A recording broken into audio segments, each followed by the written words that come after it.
Hello, so welcome to Romano's. We're now in our 73rd year of operation. My grandfather came to this country in 1922.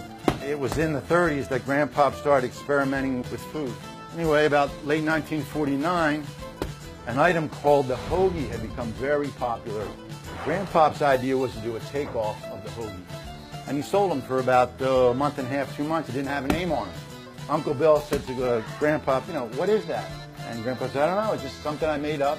And he said, well, what's it called? And Grandpa said, I don't have a name for it. You name it. And Uncle Bill, right off the top of his head, said, Stromboli. In 1952, Grandpa bought the property that we're now standing on and opened up Romano's.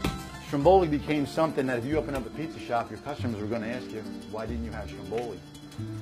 So a lot of businesses took the name, but they never bothered to try to figure out how we made it. But the real Stromboli is really a loaf of Italian bread with the ingredients baked inside. And to make Italian bread, it takes a while. It takes us about 7-8 hours every time we do this process to get the bread to come out right.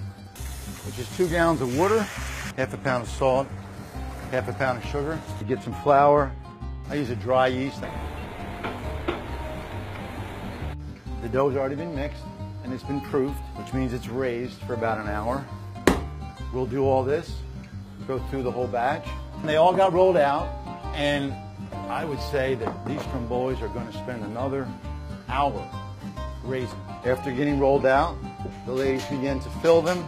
Boiled ham, fettuccine, salami, American cheese, pepperoni, roasted bell peppers, and brigatini. They will be placed on oiled trays and they will raise yet again. They're now razor sliced, and this will help relieve the pressure when they begin to bake. And then they're spritzed with water, and this will allow them to bake longer without burning. Because they're going to bake for about 35-40 minutes here.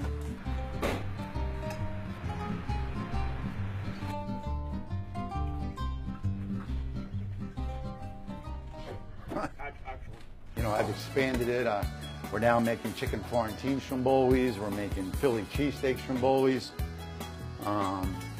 We've started experimenting with a breakfast Stromboli.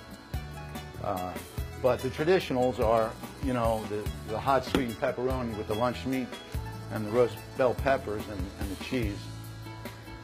Most of the time when people come here for the first time, that's usually what they want is the original.